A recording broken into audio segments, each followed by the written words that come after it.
I'm Daff, And I'm Kat. and this is K&D Critters. What is up, ladies and gentlemen? It is Daff. I have Athena here in my lap, and Speed Bump was just on my shoulder, but he decided he's going to be camera shy today. So, as you guys can figure it out, today we're going to be learning how to purchase a snake. Today, it can generally go to any snake that you kind of want to buy. So number one, you need to know the legal requirements of your state. Most states I know of do not allow certain lengths, obviously. I think it's might be 6 feet in some, 8 feet in others. Please research it. You don't want to pay $400 to purchase the snake or the animal just to find out that it's illegal. So you got to make sure that you know what you're going to purchase, and you got to know if it's legally allowed.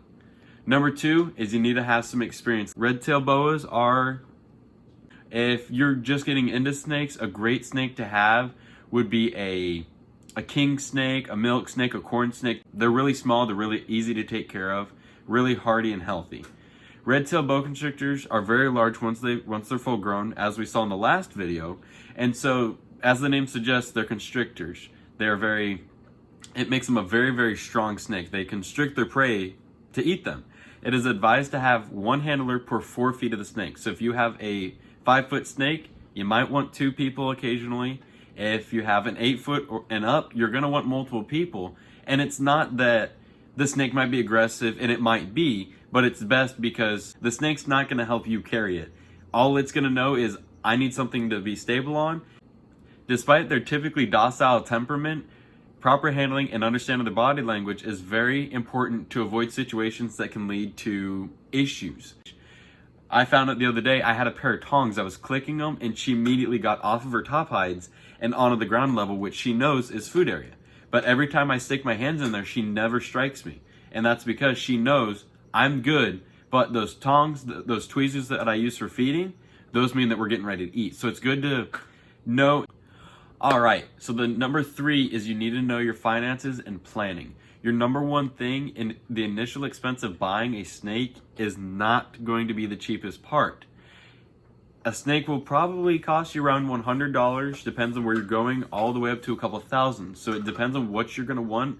I know you can go to a pet store and get a regular ball python or like a pastel for probably $69 normal, but there's one major issue of vets. You need to know a vet that you have, because once you get a snake, you can't just go to a farm vet or a dog or cat vet. You have to go to an exotic animal vet, which normally costs a little bit extra. Establishing an enclosure for a red tail was pretty expensive for me. I did my research and I tried to do something called a bioactive terrarium. What that is all of her plants are growing, there's dirt, there's cleanup crew and everything. So it's really easy to maintain, but it wasn't cheap on the bank account, sadly. But she seems to really love it compared to what, I know some people do paper shreds and coconut shavings stuff. Please never use aspen bedding. I cannot stress this enough. It's just really, really bad. I know it's cheap, but I'd rather paper shreds because they can hold humidity, they're easy to clean, and it's a lot better. There's always going to be ups and there's always going to be downs when you look and do your research. Additionally, when it comes to food, oh my goodness, it can be expensive. If you guys decide to do live food, I'm not going to hate on you. It's your decision. But if you decide to do live feeders, it's expensive. Where I buy my feeders, it's about $3 for live. But once I go down to frozens, it's like $1.19. It saves so much on money, but you want to constantly ask, how old is this feeder? How long has it been frozen for? We feed her about 2 rat pinkies every week. She takes them pretty good, and it keeps her full and healthy. All right, number 4, and one of the main points of when you buy your snake, you have to make sure you can choose a healthy red-tailed boa. Once you've done your research and make sure that everything in your state is legal and that you know how much it's going to cost and that your bank account is ready, it's time to start looking into buying them. You can find boas at pet stores, breeders, reptile expos, but if you're thinking of buying it from a pet store, make sure to do your research on them, because a lot of the times they breed and it's not one of those things of, I want to find a good home, it's I want to make profit. So you need to make sure that they're going to be healthy and strong, that they're not overbred. Even if you're going to a breeder, like you have a really good buddy, make sure you can do your research on them. One of the main things I love to do when I'm looking at purchasing a snake is I want to see the most recent shed. If there's any holes in it, I want to make sure that it's a really good one, strong piece, make sure eye caps are gone. Like they make sure their eyes are really clear. There's not this blue or gray tint to them. Make sure that they're not wrinkly or seem malnourished or you can see bones protruding. A really good snake, if you give me 1 second. This is Athena's midsection, kind of. See how round it is, and she's not really wrinkly or looks dry. She's got that oily kind of look to her. That means that she's being fed pretty good and pretty regularly. There shouldn't be really loose skin or anything. They should be kind of like her, very colorful, very good looking.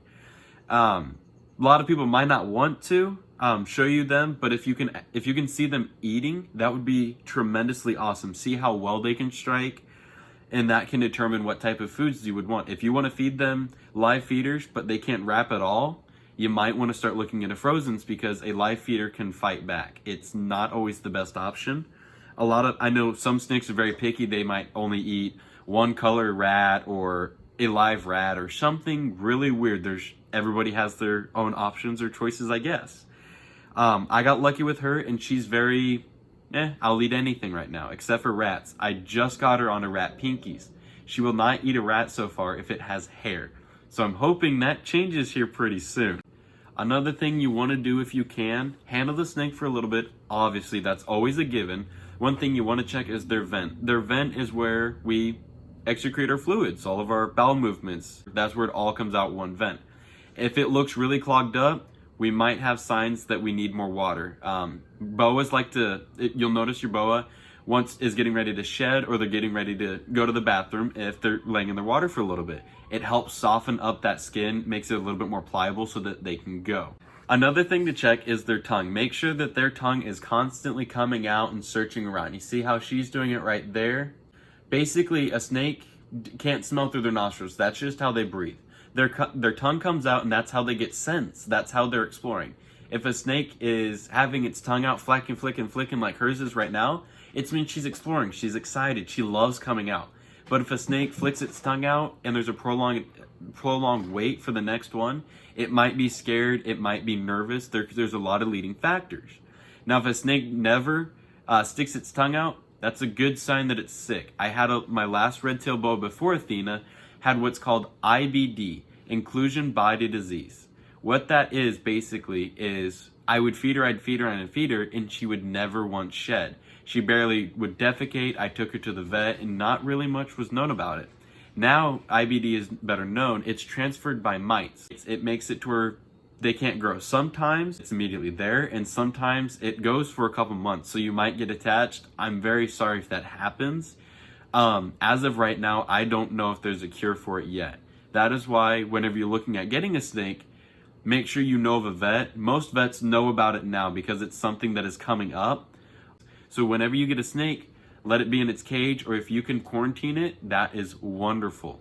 If you want to and you don't want to use soap, just get a really soft dish rag, make sure it's warm, and slowly slide it across their body. Just letting them move around or underneath it is a really good way to clean them. So that's about it for what we have this week. So make sure you like and subscribe, and we'll see you next week. Thank you, guys.